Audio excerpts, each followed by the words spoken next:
여러분 안녕하세요. 오늘서부터 이제 다시 한번 리더 교육을 시작하려고 합니다. 오랜만에 하는 것 같아요. 오늘서부터는 이제 신약에 대해서 같이 함께 이야기 나누려고 하는데, 특별히 지난 내용 우리 함께 다시 한번 정리해 보도록 하겠습니다.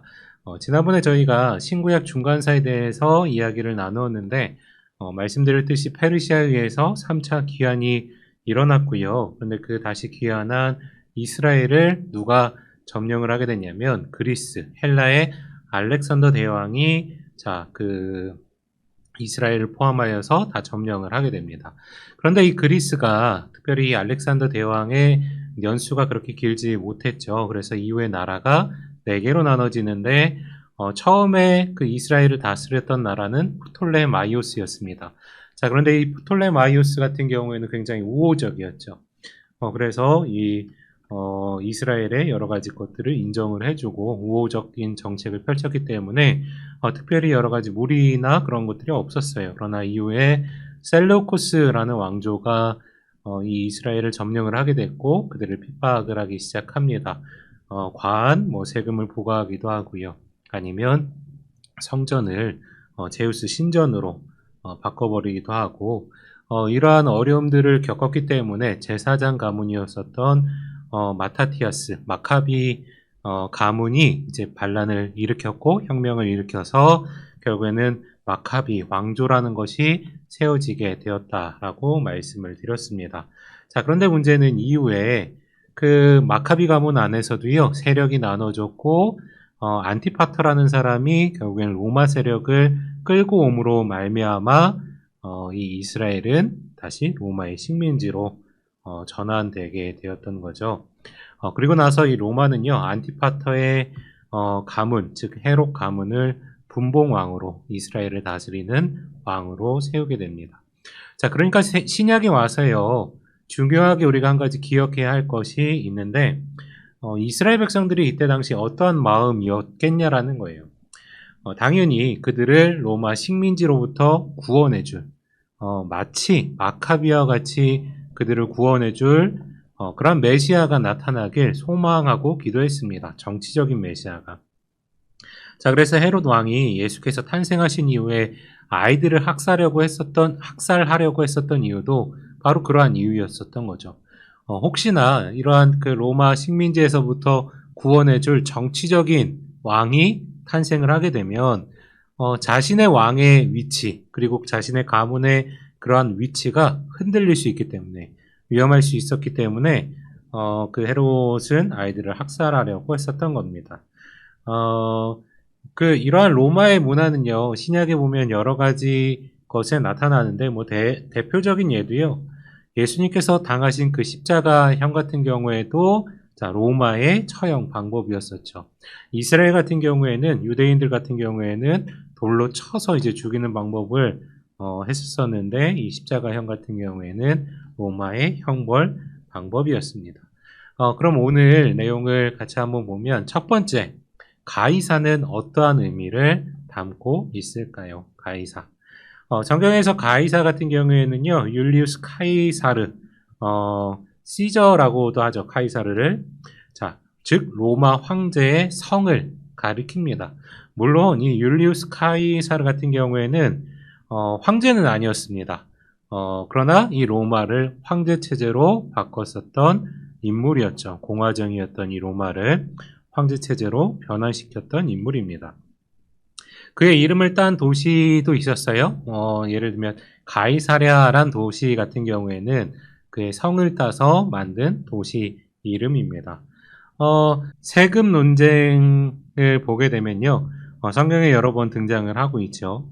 자, 이때 바리새인들은요. 예수님을 당혹시키기 위해서 이렇게 물어봅니다. 가이사에게 세금을 바치는 것이 맞습니까? 바쳐야 합니까? 라고 묻죠. 이 질문은요, 이스라엘 백성들이 당시에 가졌던 그 메시아 사상을 비추어 보면, 자, 이러한 의미와 마찬가지였습니다. 당신은 로마를 이길 메시아입니까?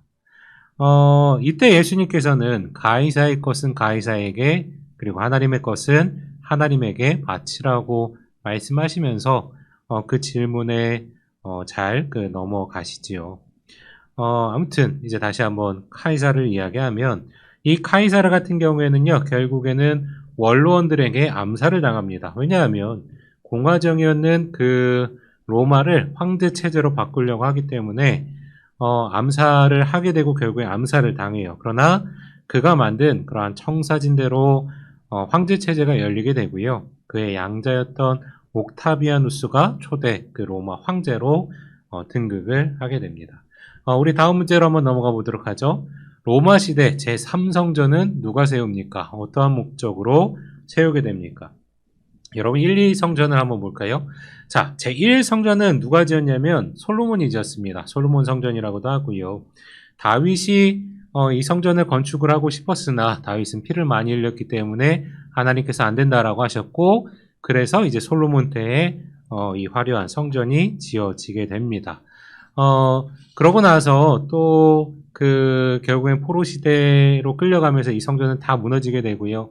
제2성전은 언제 지어지게 되냐면 포로 해방 후에 건축되었던 성전이 제2성전이라고 합니다.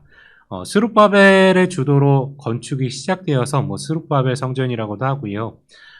주변의 방해로 잠시 이 성전 짓는 것이 방해되었다가 나중에 학계 스가랴를 통해서 다시 한번 이 성전이 건축이 재개되고 완공이 되게 되죠. 자, 제3성전은 누가 만드느냐면 안티파터의 아들 헤롯 대왕이 세운 성전을 제3성전이라고 말합니다. 그 목적은 먼저 자신의 아버지 안티파터가 결국에는 그 안티파터에 의해서 마카비 가문이 멸망을 한 거잖아요. 그렇기 때문에 유대인들에게는 환심을 살 필요가 있었었고요. 그래서 이제 왕권을 강화시켜야죠. 그래서 유대인들이 가장 중요시하는 이러한 성전을 세웠던 것으로 볼 수 있습니다. 더군다나 그 분봉왕으로서 로마에게도 잘 보여야 했거든요. 통치하는 것을. 왕권을 빼앗기면 안 되기 때문에. 그래서 헤롯 대왕은 제3성전을 세워서 나는 지금 이스라엘 이 유대인들을 잘 통치하고 있다. 이러한 것들을 로마에 보여주기 위해서 이 성전을 세웠던 것으로 볼 수 있습니다. 자, 3번으로 넘어가 보도록 하겠습니다. 요셉과 마리아가 해산을 앞두고 베들레헴으로 갔던 이유는 무엇입니까? 베들레헴에 갔던 이유는요, 가이사 아우구스토가 호적을 명하였기 때문에 그 베들레헴으로 향했던 거예요. 이 가이사 아우구스토라는 사람은요, 옥타비아누스 황제를 말합니다. 아까 이 옥타비아누스 황제는 누구의 아들인 거예요? 자, 카이사르. 아까 말씀드렸던 율리우스 카이사르 황제 체제를 열었던 그 사람의 양자였습니다. 아들이었습니다. 옥타비아누스는요, 자기가 다스리게 된 제국의 전체 인구를 좀 확인을 하고 싶었어요. 왜냐하면 세금을 부과하려고 하는 목적도 있었었고, 군사력이나 인원 파악을 하기 위한 그러한 목적도 있었겠죠. 자, 그래서 그 모든 사람 보고 호적을 하라고 명하게 됩니다. 자, 그런데 사실 이것은 요셉과 마리아가 베들레헴으로 갔었던 더 중요한 이유는 미가 선지자 예언의 성취였죠. 우리 미가 5장 2절 말씀 제가 읽어드리도록 하겠습니다. 베들레헴 에브라다야, 너는 유다 족속 중에 작을지라도 이스라엘을 다스릴 자가 내게로 나올 것이라. 그의 근본은 상고의 영원에 있느니. 자, 여기 보면 베들레헴 에브라다야 이렇게 표현이 되어 있죠. 그래서 이러한 예언의 성취 때문에 요셉과 마리아가 베들레헴에 나아갔던 것으로 보입니다. 오늘 그 신약 첫 번째 시간 같이 이야기를 했고요. 이제 한 2번 정도 더 하면 리더 교육 이 책은 끝날 수 있을 것 같습니다. 그동안도 고생 많으셨고 남은 2번의 시간도 함께 계속해서 참여 부탁드리도록 하겠습니다. 자, 고생하셨습니다.